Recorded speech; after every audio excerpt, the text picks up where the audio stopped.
Good evening, everyone. Welcome to Friday Night Likes. It's me, your host, John Nolan. Happy to bring you the happiest of Fridays. Today we have a little bit of a modified show. It's more of a Friday night chat.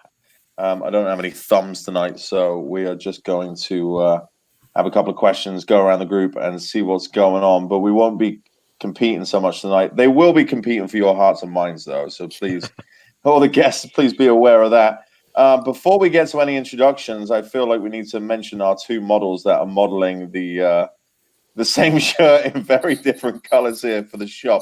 Tim, do you want to tell us how we get this beautiful attire that you and Wally are wearing?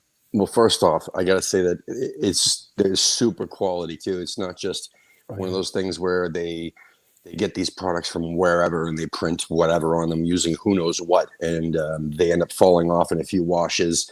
And the things are all boxy.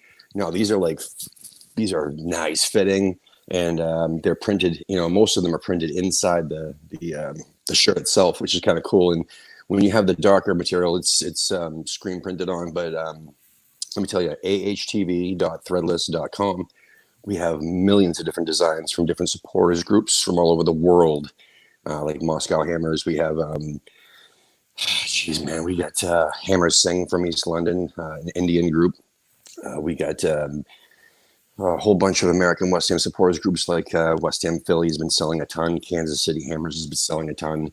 The Houston group, Bayou Ironworks, has been selling a ton of their merch in our store. It's not just T-shirts. We have hoodies and tank tops and stickers and the whole nine yards. It's awesome. And if you buy something with the supporters group logo on it, half of the proceeds goes to that supporters group. I do want to say, if you buy an Appalachian Hammers shirt, which is just this one guy who's a farmer, who's on Twitter, he has Appalachian Hammer. If you're on Twitter, you know this guy. He's awesome, dude. He's giving up all his proceeds, and we're matching that, obviously, to Isla's fight. So, feel free to, if you want to donate to that. We'll also be, we're working with Isla's aunt right now through Baz, we're working out a way to work out some sort of special in the new year where we do like one whole weekend of just anything bought in the shop. Everything goes to Isla. So that'll be in January sometime, but we're working out the details right now. So keep an eye out for that. But in the meantime, anything that you'll purchase, like if it's this stuff with West Ham United or something that Alex threw out there that's not a supporters group, it helps the channel. It helps the channel, and we really appreciate all of your help. So, and keep subscribing, because once we hit 1,000 subscribers, we're going to be giving away a $50 gift certificate to our shop, first and foremost, and secondly, one of our AHTV, American Hammers TV scarves. So we're almost there. We're almost there. Yeah, and it looks great. And Wally, you look great too. Tim gave it 5 stars. 5 stars, Wally. How's that feel on you? No, I love it. It's great. And in fact, I was just telling you guys that I put the Philly Hammer T-shirt on my Christmas list, and my daughter, who lives with us, a package showed up for her from Threadless.com, and I'm hoping that's the Philly Hammer shirt. Listen, you are going to be really disappointed when it's Tim's face on a shower, on a shower curtain, shower cover, yeah, or bath mat, yeah. Anyway, we've got a great set of guests. I think most people are familiar with Tim and Wally, but we'll ask them anyway. Dave, we're going to come to you first. Who are you? Where are you? What are you drinking? How do we get a hold of you on social media? Okay, well, I'm in St. Louis with the St. Louis Hammers. You can get a hold of me. DSperry1980 is my Twitter handle, and I also work the St. Louis Hammers Twitter account jointly with Brawley Darvin. Most of you guys know them. Tonight, I'm just drinking water, fellas. We had the company party last night. I'm going to go to the movies tonight with my son, so I'm going to take it a little easy tonight. Very good. Tim, I think we know most, but let's hear about the Where Are You section especially. I'm in Kissimmee, Florida at the moment at a nice condo. It's some Airbnb. Spending my vacation. The next week I will be leaving tomorrow and heading over to St. Pete's Beach for the weekend, hanging out with Tampa Hammers from Boxing Day, which is kind of cool. I'm drinking coffee, but I do want to plug Mr. Pibb, because if this is my favorite drink in the whole world, and we don't get it in the Northeast. So if anybody wants to do me some solids and mail me some Mr. Pibb, I'd really appreciate it. Love it so much. I'm going to be bringing home literally a shitload of Pibb. We're actually mailing back all of our clothing and Christmas presents, and I'm stocking up my vehicle with full of Pibb. So I don't think I've ever heard the term shitload of Pibb before, but I love Right. it. some Wally. people call it that. Yeah.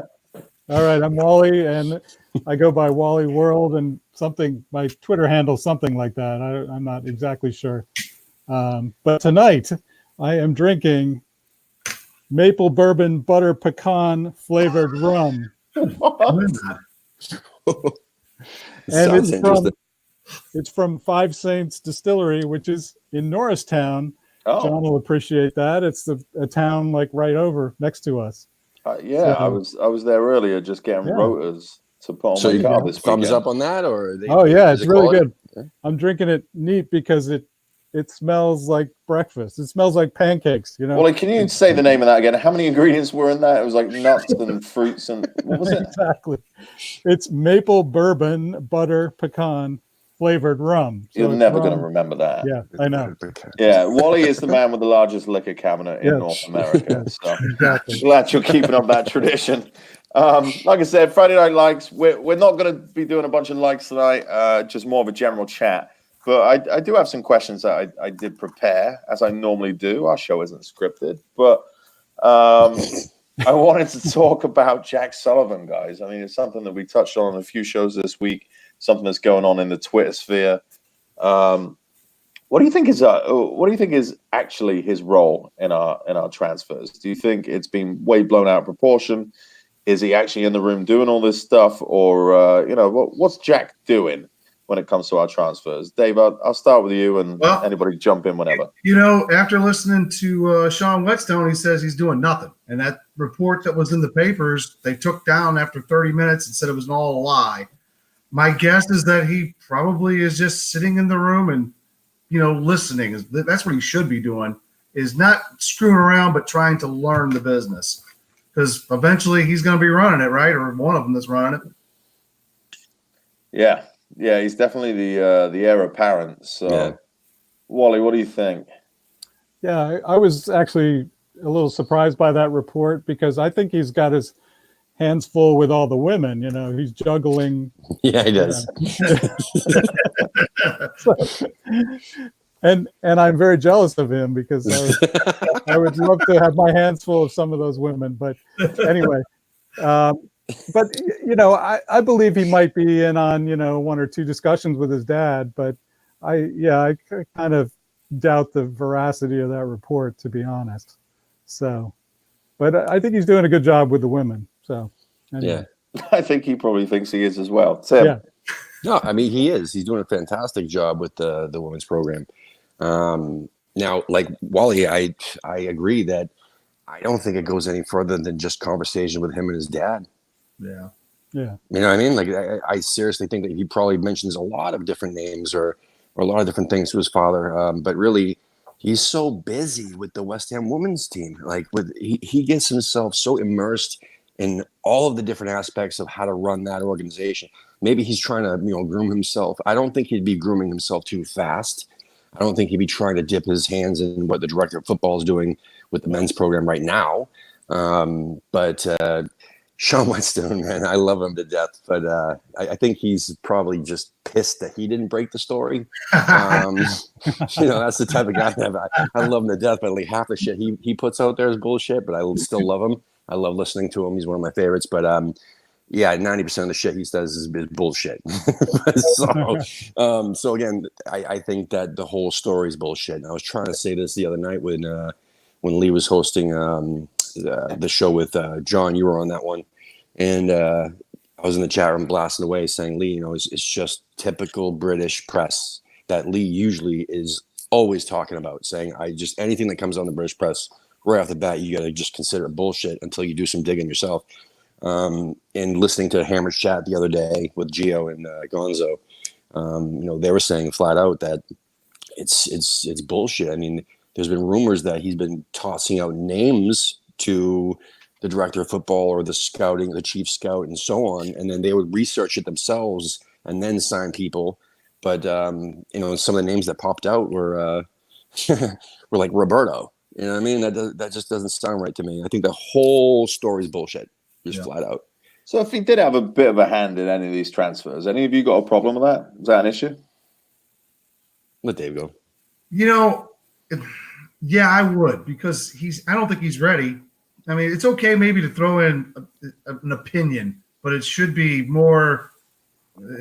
I really don't like the fact that even his father and David Gold are really involved with it. It should be. I like more of a hands-off type owner, and it should be left to people that know what the hell's going on. I mean, if you want to put it in terms of American football, just think Jerry Jones. Mm-hmm. Nobody wants that. So, he should just kind of stick with running the women's game and don't mess around with the big boys.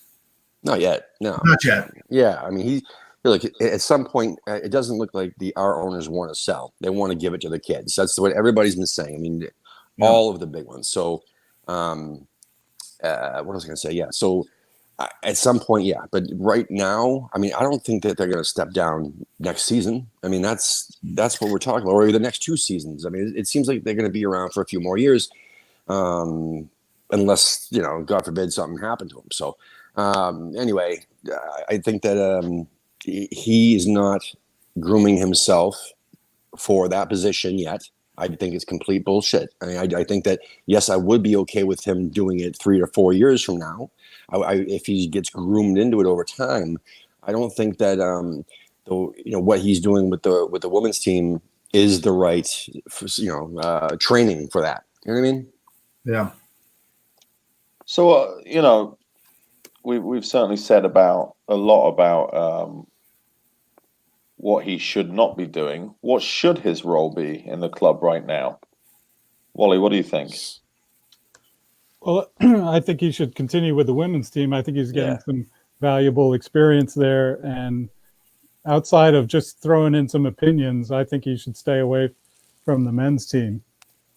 But actually, thinking about it a little bit, maybe they should appoint him like Husilius's job.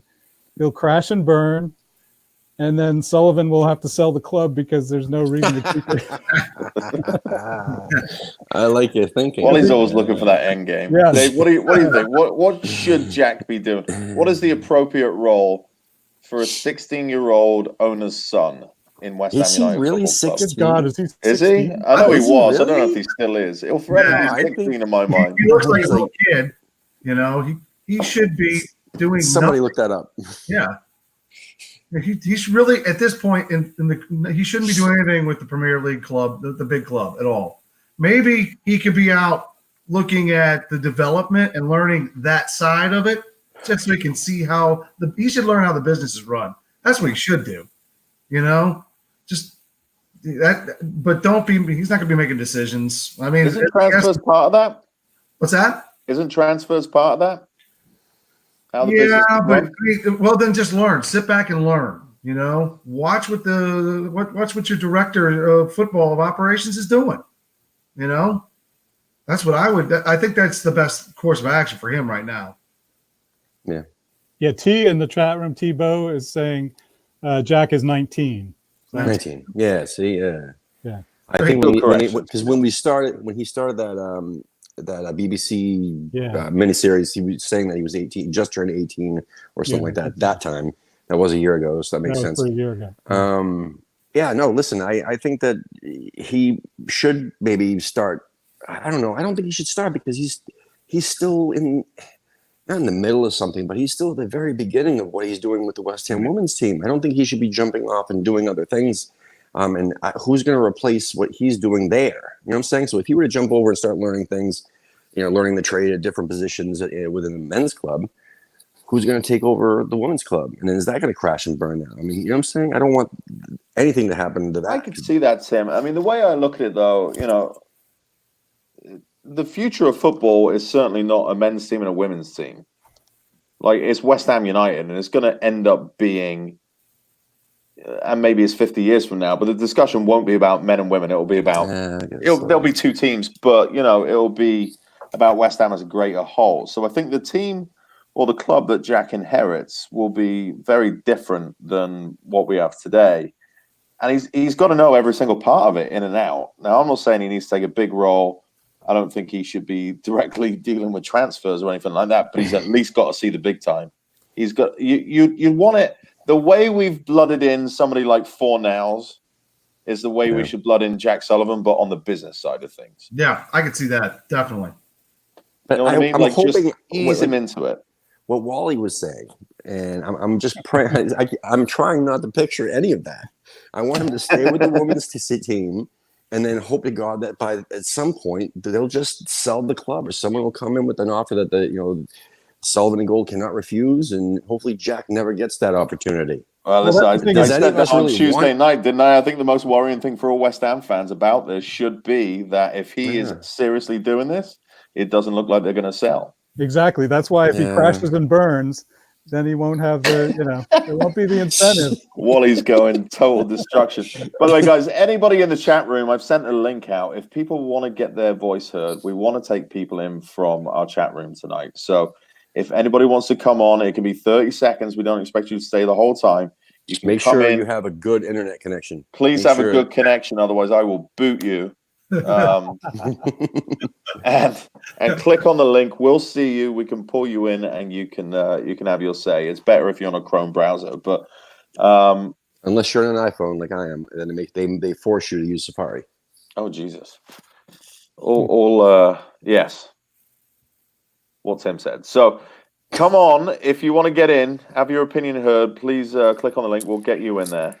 Otherwise, we'll keep talking about all relevant topics about West Ham. I did have another question for Friday Night Likes, but I don't know if people will be best prepared for it. Dave, you got the questions up front, but what movie or TV teen does Jack Sullivan remind you of? I was looking at this at work today, trying to figure out, and I have no clue. At first I thought Wolf of Wall Street. Then no, he doesn't look. I don't have no idea. When it comes to pop culture, unless it's something to do with the Premier League or SEC football, I don't know what's going on in the real world. So I was thinking, I was like, man, I'll have to agree with whatever anybody else says. Any of you other guys? Go on, Wally. So this may not necessarily be a teen, but all I can think of is when I see that picture of him. I think it was the promotional picture of him with the women's team around him, and it was all these, all I could think of was Charlie's Angels. So he's got these, all these women around him, and that's what goes through my mind. Now, I don't think that's a teen, but that would be my pitch. Charlie's Angels.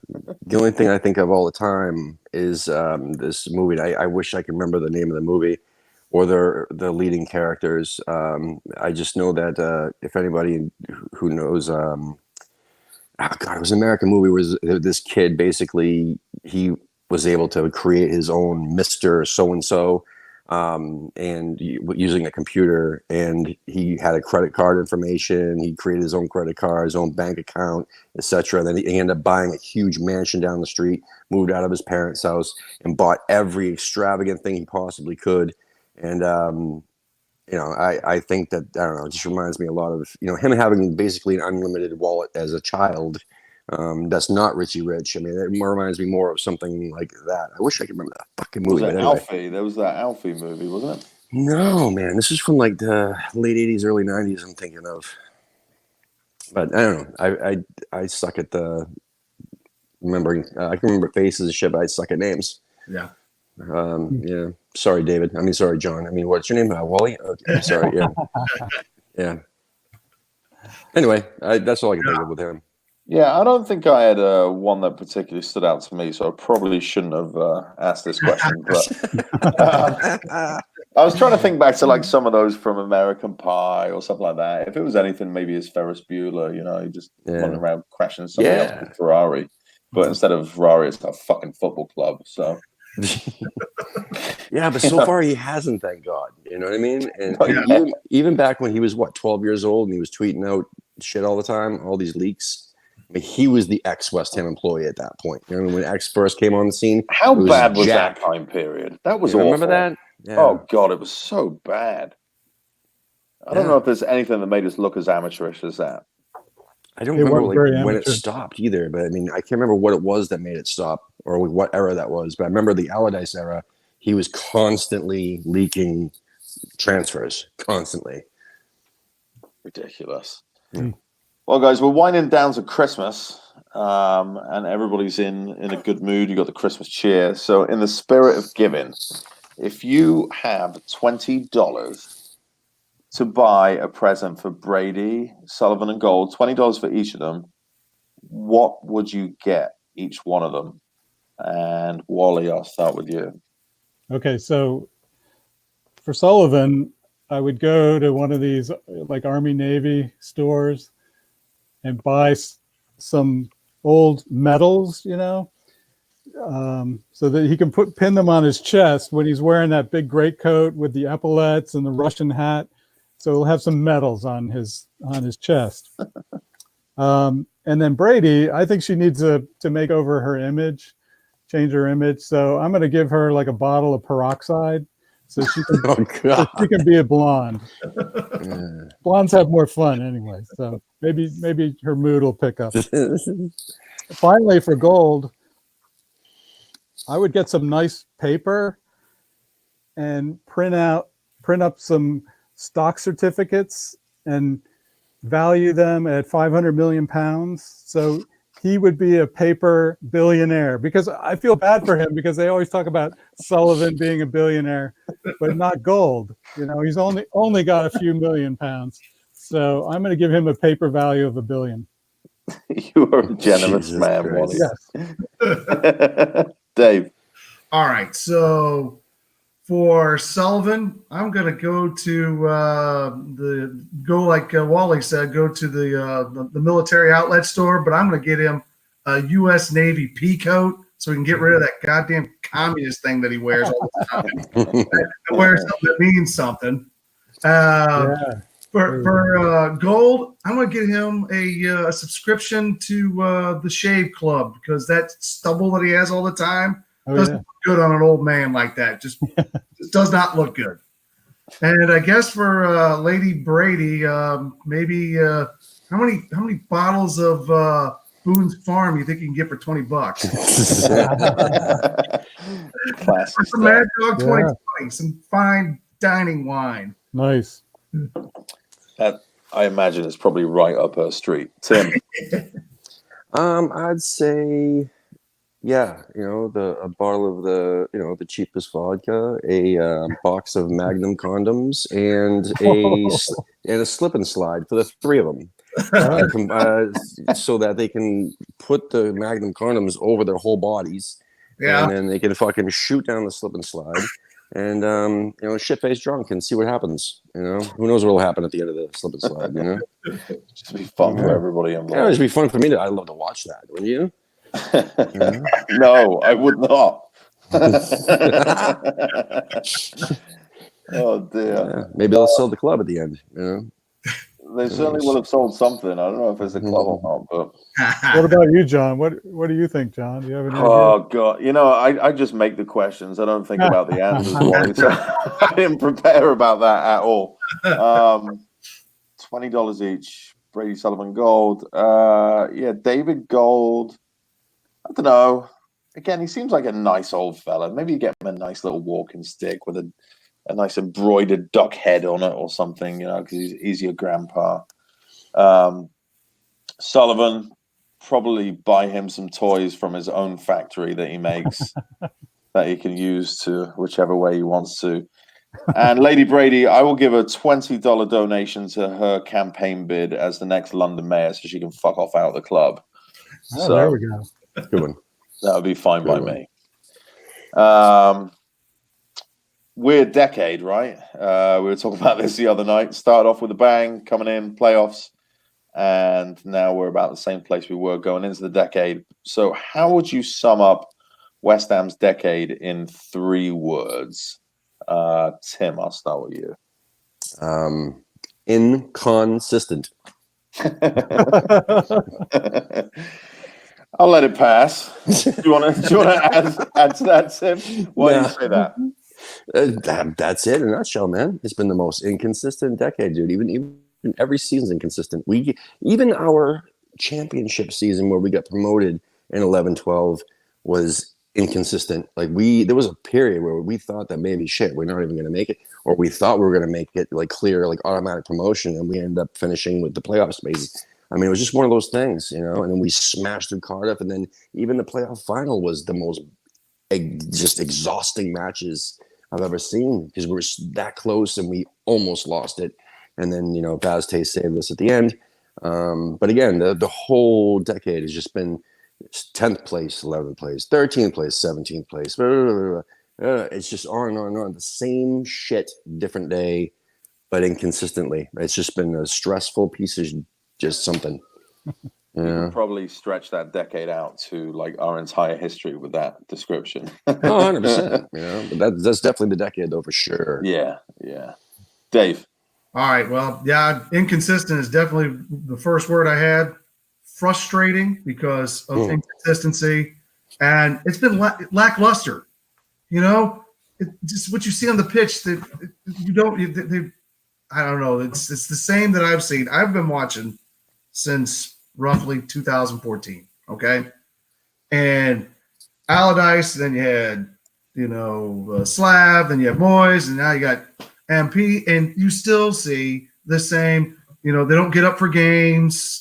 It's like, I don't know what the hell. The games that we should be kicking ass, we just kind of go out there and putz around. It's like, so those would be the three that I would think. It's just frustrating. Why is that, Dave? Is there something special about West Ham that just means that we're going to always be that way?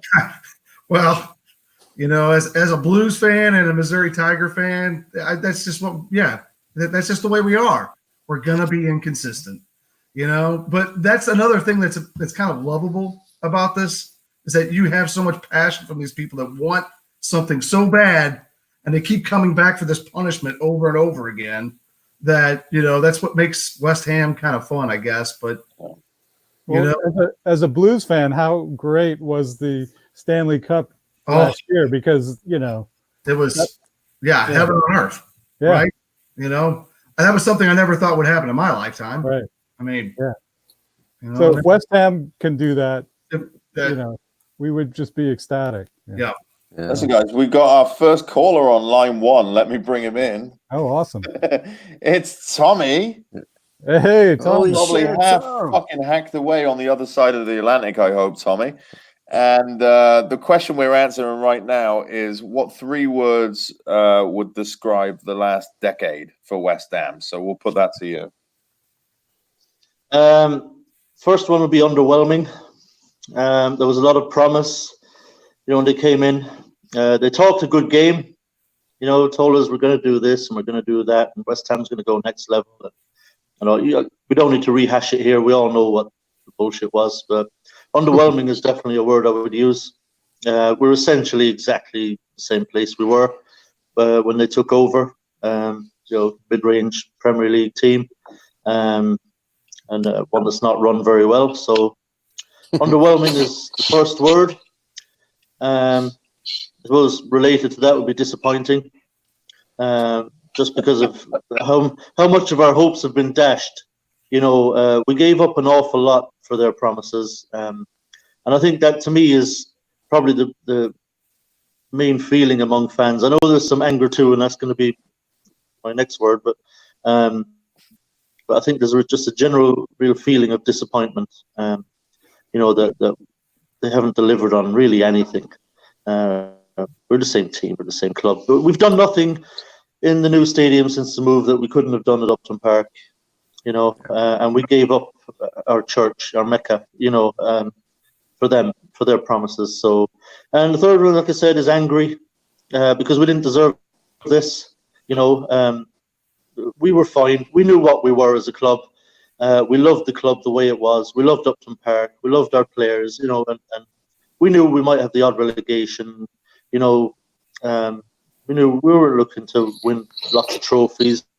We understood what we were. We loved the club for what it was. And then they sold us this pipe dream and made us all believe that maybe we could have more. And so, I certainly feel a real sense of anger at what they've done. Like I say, we didn't deserve that as a fan base. That old saying, it's the hope that kills you. So I think, those would be my 3 words, unfortunately. Not very good words, but here we are. Yeah, Tommy just bringing the fun tonight. Wally, where are you? What 3 words do you have, mate?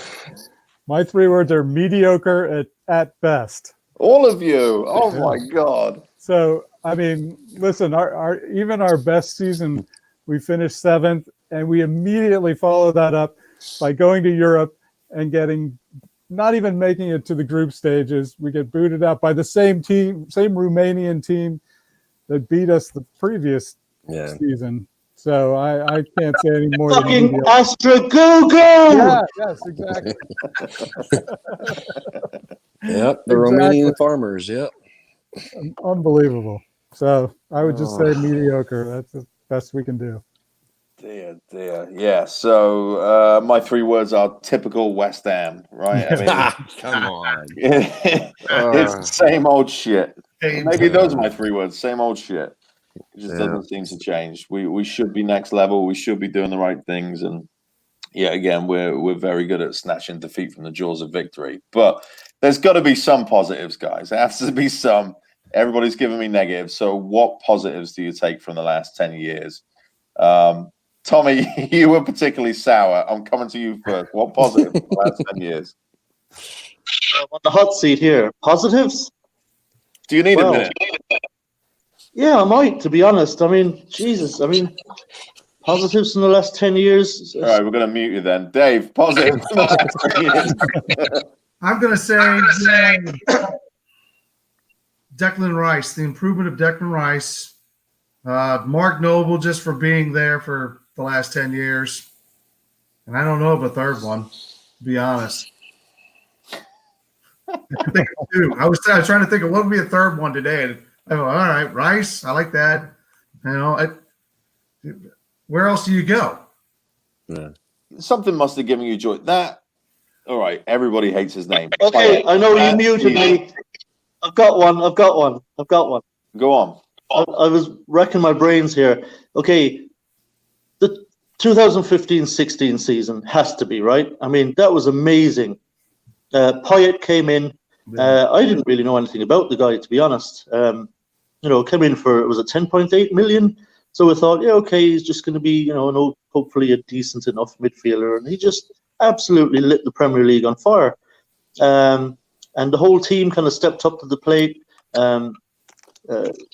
Last season at the Boleyn, and it was just an amazing season. And some of the football we played was fantastic. Even outside of just Payet, we played some great stuff. And for the first time in a long time, and probably not since really, even when we won 1-0 down, you felt like we still can come back and win this. Because we were that good. And we did it numerous times. I mean, remember being 2-0 down at Goodison Park and coming back to win that game 3-2. I mean, that was just, and you just kind of felt, even at 2-0 down, that we weren't out of the game. Yeah. And you don't often feel that as a West Ham fan. And so that whole season, I think, was just a fantastic ride. And we finished 5th in the end. And frankly, we were robbed by a string of horrible refereeing decisions towards the end of the season. I think it was about 6 games in a row where a horrible decision went against us, which cost us points. I remember, at Stamford Bridge, just to give one example, where we were leading, and the ref gave Chelsea a penalty for a foul that was a yard outside the box. And they equalised, and it cost us points. So that was a wonderful season, and I enjoyed absolutely every minute of that. So there's a positive for you. I think I'm with you on that one. It was a great season. There's many positive moments from that season. Like you said, not that we seemed unbeatable, but we seemed like we were never out of a game, which was incredible to witness. Some of the work, Payet, Lanzini, when they were on top of their game, it was beautiful to watch. Certainly, the only time, minus maybe Di Canio, that we could, well, not even Di Canio, we could literally say that season we had a top 3, top 5 player in the world on our team. It was incredible. I mean, I don't know when we're going to see that again. Tim, Positivity. Let's see. That would have been my positive, even though it's also a negative, just how things ended. But I would say Payet. I wouldn't say the season because that it didn't necessarily. I mean, yeah, the last home match is one thing, but not how against Stoke and Swansea we should have been in position, and not just with those two teams, but with the other teams that Tommy was saying. We should have been in position. We had such a better team. I felt that we shouldn't have lost points. We shouldn't have been in position to lose points against Chelsea over one shit call. I think we should have been up 2-0, 3-0, whatever. It's Allardyce's defense with Payet made Bilic's on top of it being the last season at Bolin made that season so awesome. It wasn't Bilic. I fucking can't stand that piece of dog shit. So I'll say that a million times. But anyway, no. So Payet, listen, you are right, John. Like that Payet that season, man. I've never seen anything ever in any sport since like Michael Jordan. You know what I'm saying? Like he was phenomenal. Like that season, it was just amazing to watch. Even when he wasn't scoring the goals, he was doing shit that people were like, "Holy shit! Wow, that was an amazing pass." Or like, how did he move that way? I mean, it was just phenomenal. So I'd say between that, the Vazte goal at the playoff final. I mean, that moment when that goal went in and him ripping his friggin' shirt off at the playoff final, the championship playoff final. And watching just the whole place explode and listening to Bubbles, even on a dodgy fucking Afghanistan stream that I was listening to it on, it was just phenomenal. And then seeing the team, have that trophy in their hands, the playoff final trophy, and knowing that we were going back in the Premier League. And that was like when I first started watching the club was the 2010-2011 season, halfway through. So I watched us get relegated, and that was my first experience with West Ham. So to see us next season just go right back up like that, and people talk all the time about how hard it is. Look at Blackburn, Bolton, Nottingham Forest, all these teams that just have such difficulty to get back up, and we did it. And that feeling beats anything that Payet did, like to me, And then I'd say Payet itself. I can't think of anything else really. It's been a whole lot of shit and agony. Yeah. Tommy, I'm going to drop you for a second. We got another caller in here. Let's see who we got. Mystery guest. Oh, dear. Oh, here they come. Nigel. Oh, look who it is. You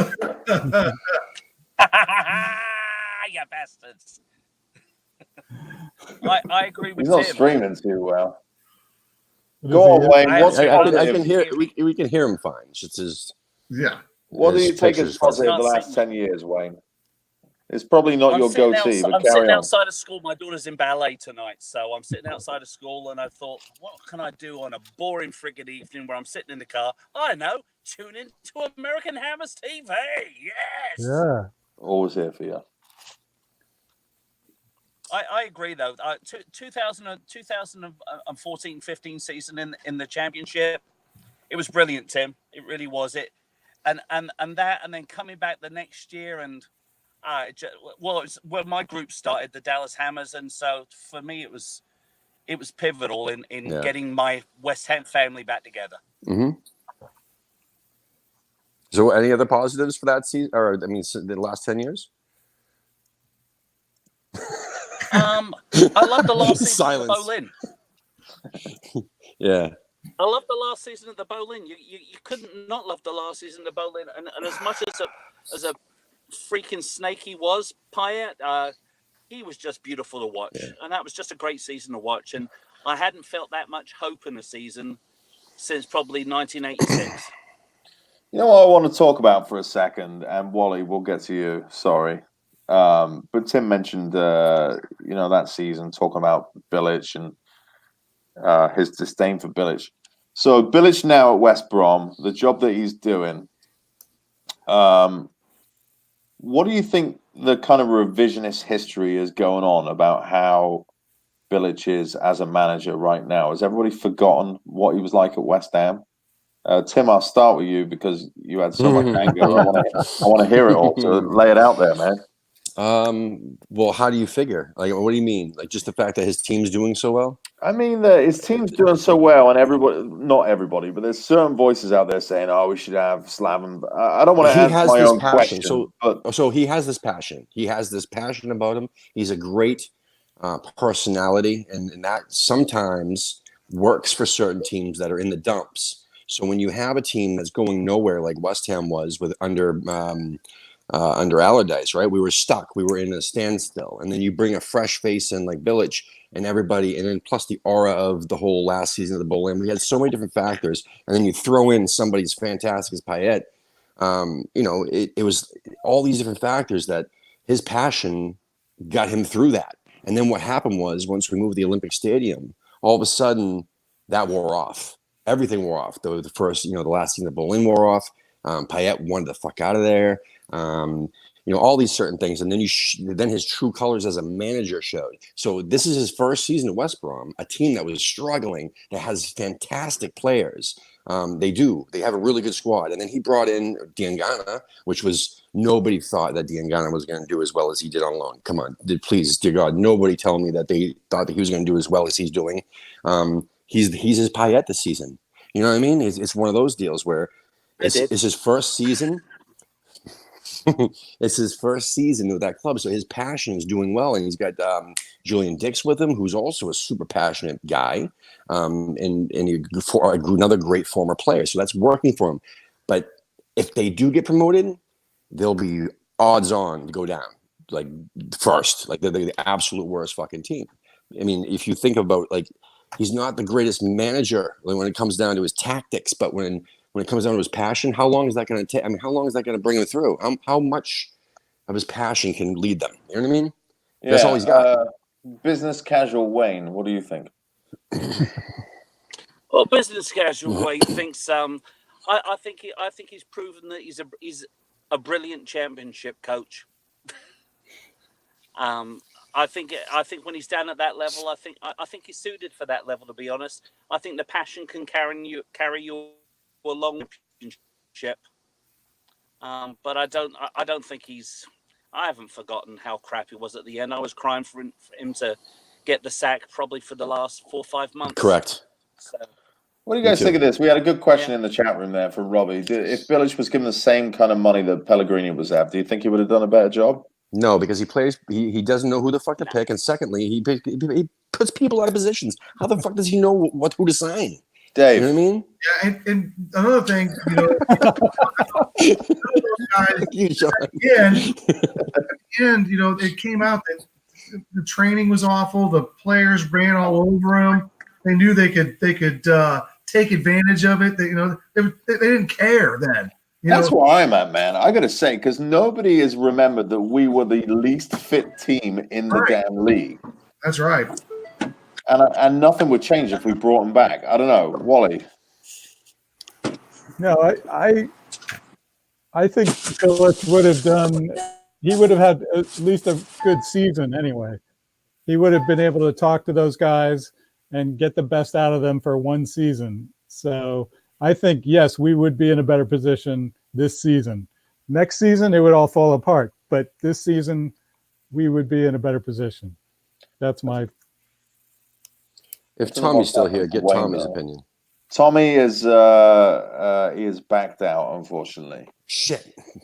But, listen, he's another one that would totally rip on Bilic. I know he would. I need somebody pro Bilic in a minute. And just a reminder to the chat room, if anybody wants to come in here and say your piece, come on. We're taking call-ins. So we've only got a couple of questions left, but it's up to you guys. We can keep going and just banter it around. So I have no problems with that. Wally, you didn't answer the last question, which was what positives do you take from the last 10 years? Oh, well, I think we had some good results against Spurs, which really, were beautiful highlights. For example, that cup game where we were down 2-0, I think that was at Spurs, and we came back and won it 3-2. And also, of course, last year we took the 1-0 victory, the first, goal, the first win by the opposing team at Tottenham's new stadium. So those are some nice highlights. But I'll tell you what the biggest highlight was in the decade: Andy Carroll's bicycle kick. Oof. Oh my God. I mean, that just came out of nowhere. And it was such a thing of beauty. How could that big guy get his body all the way around and bicycle kick that ball in? That was just amazing. And when I saw that live, I was just not live on TV. I was just flabbergasted. And I was like, did that just happen? And it sure did. So Yeah. Yeah, cocaine is a hell of a drug. yeah. Nice. Is that what it takes? Okay. What do you guys think? What about the next 10 years as we look ahead? We've looked back, let's look ahead. What do we need to do in the next decade to reach this next level that our board talks about? What are the three fundamental things we can do to at least advance as a club? Dave. All right. This is going to sound fairly obvious, I would think, but we're going to need better recruitment, better development, and a different culture. Now, how do you do that? Okay. That's the hard part, right? I don't see, the Davids selling. All right. So that's probably out. So we got to have a permanent manager that we're ready for, that's ready to take on a project along with a director of football. I don't want one guy holding all the strings or pulling all the strings. It's got to be a team that works together, and we got to start building. And, people say that the London Stadium's crap, but if they're winning, people are going to be happy. They'll show up, I'll go back to what I'm used to here in St. Louis. We had the Rams during the Super Bowl run. It was unbelievable. Then we went through 10 years of crap and they left. So, because people quit going. So we've got to start getting a better culture, and we can't have this lackluster, when we're playing against Burnley and we just don't show up. We can't have that anymore. You got to have more passion. We need more leadership. We lean on Mark Noble way too much. It's time for somebody else to step up. You got any names in mind? Well, I think Rice, but and I wouldn't get rid of Rice even if the big price tag came in, because he's going to be your core for the next 10, 12 years. Yeah, I agree with you. And we certainly haven't seen the best of him yet. I'd like to see the best of him at West Ham. Wally, what do you think? Well, I think I alluded to this before, but we need to put Jack Sullivan in charge. He crashes and burns. They have no incentive. They don't want to pass the club down to their kids anymore because the kids are not interested. Yeah. So they can sell, and then we get a proper billionaire owner. And also, I think buy the stadium or something like that, a deal where we get the stadium, and then we can go next level. But I think if we're sticking with the current owners, it's just we're going to be, mediocre at best. Wally, I have never known a man to scorch the earth as much as you. Tim. Way. Here we go. Tim will Well, I love what Wally said about, billionaire owners and stuff, but, aren't 90% of all billionaire owners batshit crazy in some way, shape, or form? If you look at like all the other clubs who have billionaire owners, if you could name one of them that has any bit of fucking sanity, I mean, you kind of got to be crazy and have no fucking soul to make that much money, right? Like to earn your way up to that much money. It's by like, scorching the earth yourself to get that money, which is kind of cool. I kind of want to do that. I'm kind of grooming, but careful what you wish for, right? I mean, we have some batshit crazy owners right now that we despise for the most part, but who's next to come in? We can't pick who our next owners are. Right. They could be worse. Yes, believe it or not, the next owners could be worse, or we could have another Iceland situation on our hands, or you never know. We just don't know. So anyway, what we need to focus on, we don't need to focus on too much about development there, David, because we have fantastic development. The issue is once they get up to that point, what we do with them thereafter, like bringing them in appropriately or sending them out on loan appropriately, that's where we struggle. Like we have fantastic talent and eyes for talent in our youth recruitment levels and leading up into our under 23s. It's just what we do with them thereafter is what's fucked up. So that also has a lot to do with our manager. Now, what kind of manager do we need? I don't know, because if we come in with a new manager that says, you know what, I don't like a fucking defensive midfielder in my formation. See you later, Declan. There goes our future. And but who knows? Our future could be better without him.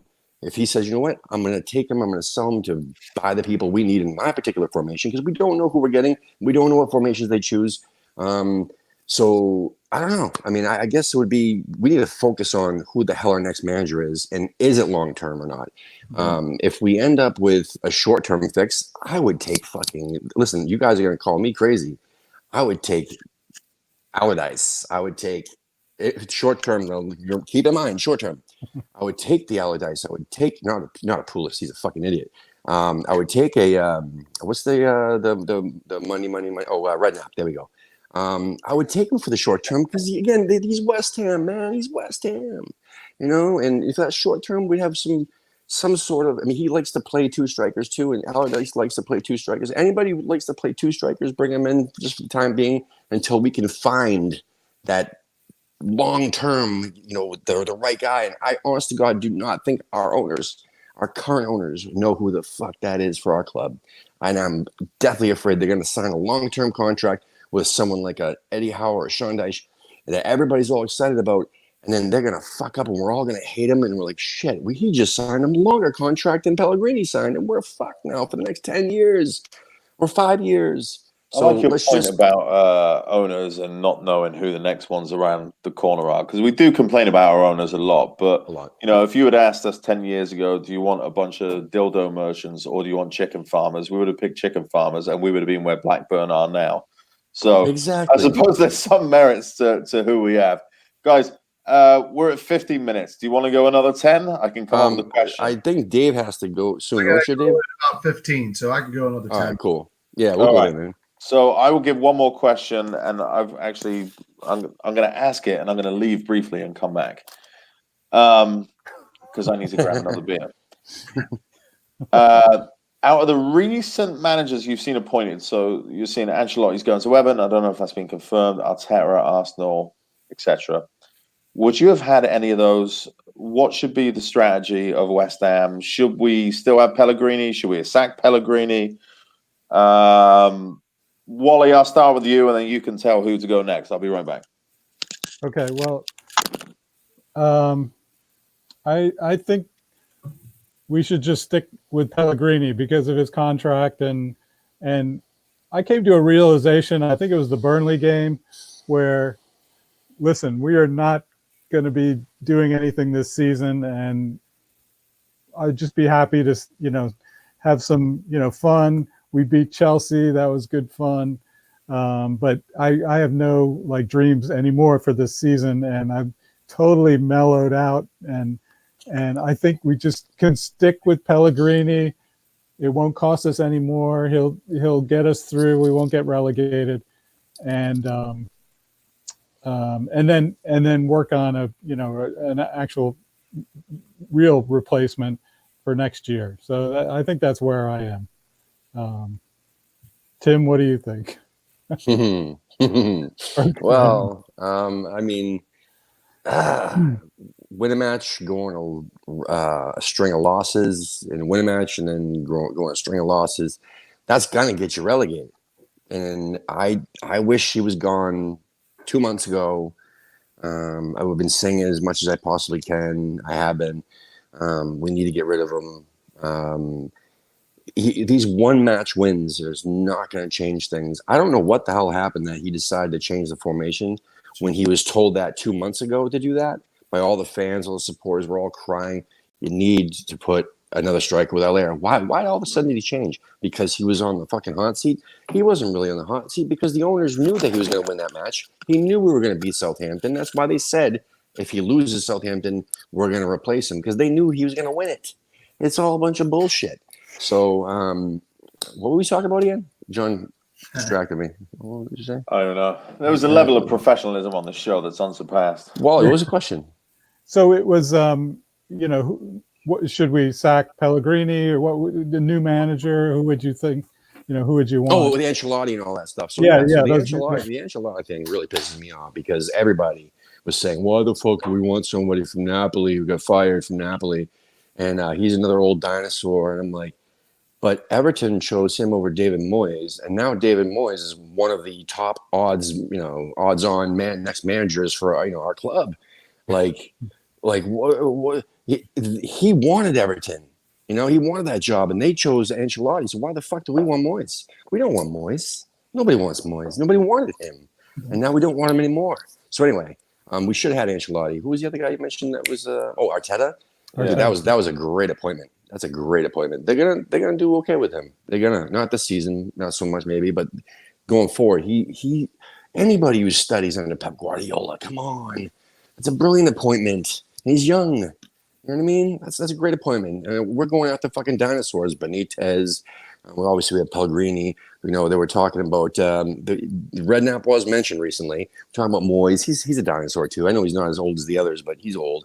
We gotta really look deep, and not just look deep, but look out there. There's not a lot of young British managers on the radar right now that actually have a track record proven enough to put to risk on a Premier League position. Yeah, if we get relegated next season, shit, Lee Boyer. Hey, come on, buddy. He's got no Premier League experience. So anybody who says Lee Boyer can just fuck right off. You know what I'm saying? And same thing with Kevin Nolan. I've been saying Kevin Nolan. Tim, fuck right off. He doesn't have the Premier League experience. But a short-term appointment, absolutely. Kevin Nolan would fucking rip everybody a new asshole and say, you either play or I'm going to fucking publicly shame you. And then we can line up all the coke we want on the tables with the prostitutes and Andy Carroll in my Newcastle apartment. And, yeah. It's a Nolan thing. Yeah, that's what are we talking about. Dave. Well, I'm going to have to agree with Wally. I know that's we're kind of all agreeing here. The thing is if we get rid of them, who are they going to bring in? And that's another thing. We talk about getting that. Who the hell are we going to bring in? And I like the Pep. What's the guy's name? Mikel Arteta. Yeah. Great. Somebody like that who's been schooled underneath, Pep Guardiola or, maybe one of Pochettino's, subordinates. Yeah. Let them build this team. Yeah. But I've been on the fence with Pellegrini. You get pissed off because he's so stubborn. He won't put two guys up top. When he spends $40 million on or $45 million on a guy who spent his entire career with two people up top, it's just so.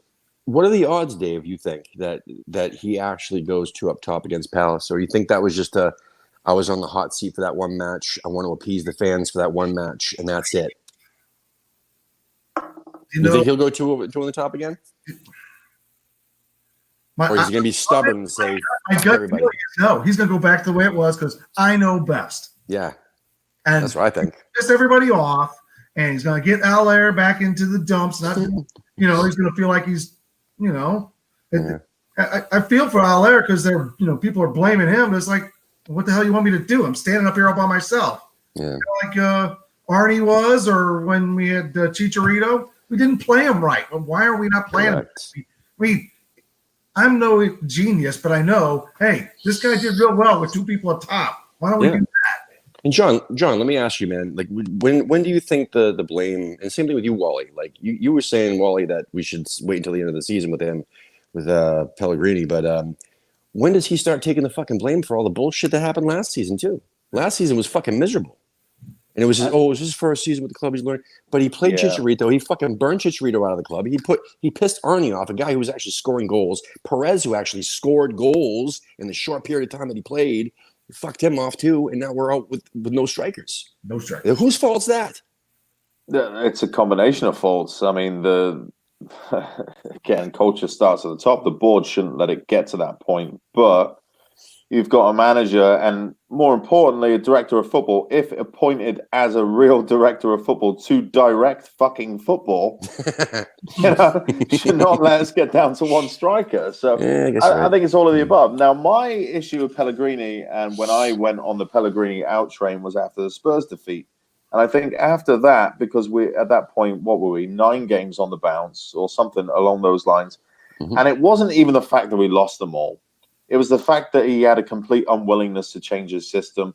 It was the fact that us as fans could see things which we often pretend like we see things, but we're not Yeah. managers. You know what I mean? Nah. But like you could see in the Newcastle game putting Zabaleta up against St. Maxim. You could see in the Burnley game putting our worst headers of the ball up against fucking Chris Wood and the big bastards over at Burnley. So the tactical ineptitude was where I lost it. Now, since that time, I will say at least he's got 2 very good results. And I think at this point, we cannot have a stay of execution. You cannot go game by game going, maybe this one, you know what I mean? Maybe the next one. You cannot just run a club that way. It's no good for anybody involved. So I'm at the point where they need to put up and shut up. They need to back him and shut up. I don't see any other way out of it. If they were going to fire him, they should have fired him after Spurs. I think that's when the crowd and when the fans were at least at their peak. Pellegrini out as well. I think since then, yeah, we've had bad results, but we've also had 1 or 2 wins, which is probably papering over the cracks. But the other issue is, like you were saying, Dave, who are you going to get? Yeah. Who are we going to get? There's nobody out there, and we're in a position of weakness to begin with. But do you think that it was stubbornness, not just the stubbornness that we're all talking about? Like, do you not think that Zabaleta hadn't played more than fucking a match and a half, maybe 2 matches this whole season? And then why? Why did he choose him? The why? Think about this. Why did he choose him against Maxime? The why? Because he's a fucking prick. I'm telling you. No, because he's seeing. No, I'm telling you, he does little things. He did that last season too. I'm telling you, when he started Obiang and Perez against Everton, I'll never forget this. Because in a match where he had healthy players and he chose to put those. It was our worst in our Cardiff match. One of our worst performances of the season, worse than the Wolves performance. And he does these things when when you're just about to break into the 7th place last season. Oh, he'll do these fucked up things that make you think, is he doing this on purpose? No, is he seriously doing this on purpose? The why is his big club mentality, and the problem with that is we don't have the depth for it. So he preaches that, and it's basically next man up, and anybody can replace anybody. Where he's got 2 teams, but we don't have 2 teams. We don't have the quality of depth that a Manchester City has, where you can do that. So that's where he lost me, Tim. And again at the Tottenham game, and probably the 5 games before that, where we can say big club mentality as much as we like, but you have to look at the reality of it and go, listen, we don't have that great a cover. We certainly don't have cover for Fredericks. Zabaleta is great as a mind, but not in his legs. We don't have we don't have a left back, let alone cover for a left back. Yeah. We don't have a Noble cover at all. We don't have something that's different to Mark Noble, which is what we've been crying out for. And I love Nobes, but we need somebody that's box to box, and he doesn't have the legs as much. We don't have cover for Declan Rice, unless you consider Carlos Sanchez cover. And I don't think he can cover his own fucking balls, let alone Declan Rice. And then we don't have cover up top. Christ, if Allaire goes down, what are we clearly didn't. We didn't have cover for Fabianski either, man. We certainly don't have cover for Fab. Yeah, I mean this whole way, you're right. I guess you're right. We had cover, we just didn't use it. He didn't understand what. Yeah. Yeah, I mean, Tim, you were saying, you guys were saying how he does things like he's trying to screw. Maybe he's doing this on purpose. Sometimes it makes it. Look at the subs he brought in. Like, we're standing at the pub going, what the hell is going on here? Bringing Sanchez for Allaire? What do you park the bus with that? Oh, his substitutions have been horrible since day one, and they just get even worse. But when Lee and I first, started doing these shows back then, he was the conspiracy theorist, and then all of a sudden, I'd say 6 episodes in, all of a sudden, it just switched, and I've been like, wait a minute, this motherfucker is doing something on purpose here. I'm telling you.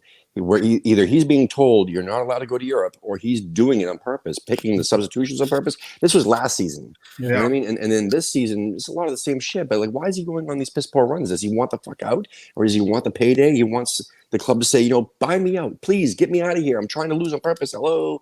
I don't know. I don't know. Anyway, I think it's almost time to wrap up. I mean, I don't know. Dave, you have to go soon. Yeah, I gotta go. I'm sorry, but movie. I think I woke up everybody in the house too. This is like somebody's mum just came into the school and you're like, you gotta go. And everybody's heads down. All right. No, but listen, that was fun tonight. Yeah. And listen, thanks for letting me in there and vacation from my vacation. And There you go. appreciate it. Yeah. Yeah, no, good job, guys. Dave, you're the official winner. Yeah. Good. Congratulations, Dave. There were no man. official thumbs, but I think you won everybody's hearts and minds. Everybody in the Yeah, chat room, man. thank you for coming here. We'd love to get more of you into the show. I maybe not tonight, but I do like the phone-in kind of aspect. It's kind of fun. So if anybody ever wants to boot that up, we can get that going at some point. Wally, thank you very much. How was the drink, by the way, Wally? How many words were in it, and what did it taste like? It's really good. Like I said, the aroma is like you're smelling a pancake breakfast. So and it tastes really smooth. It's nice. So get over to Norristown, John. And Yeah, that's everything I want in my whiskey is like Yeah. pancakes and Yeah. We do have a show on Sunday nights with I don't even know who we have on yet, but I know that Lee will not be hosting because he's got some Boston Pops thing going on. Yeah. That he's going to be going to, but Sally will be taking the reins as host. I know Charlie Boy will be back. I think Liam will be there, and I know we got another couple special guests that have not been on lately. And then Monday we have AHTV and Friends. Ray Borum's going to host that with I think Tommy, who was just on the show, is going to be on that show Monday if you want to see more of him. And then a couple other random people that we decided throw in on that one. Christmas is coming, so we're not going to do any OG debate that week with on Wednesday because Christmas, obviously, and we already have 3 guests booked for next week's Friday Night Lights. It's just up to if John's available. It's day after Boxing Day, and hopefully we'll have a win to talk about. But it's Manuel Pellegrini at the helm, so who knows? There you go. Who knows? we'll see. Yeah. Looking forward to seeing Issa Diop at right back. Hopefully, There we see go. what happens, but- That'd be good. Well, thanks everybody. Thanks everybody in the chat room. Tebow, Robbie, Iron Richard Walton, so many more. Thanks, Tommy. Thank you, Business Casual Wayne, for stepping in tonight. We'll see you guys next time. All right. Awesome. Good time. Come on, you Irons.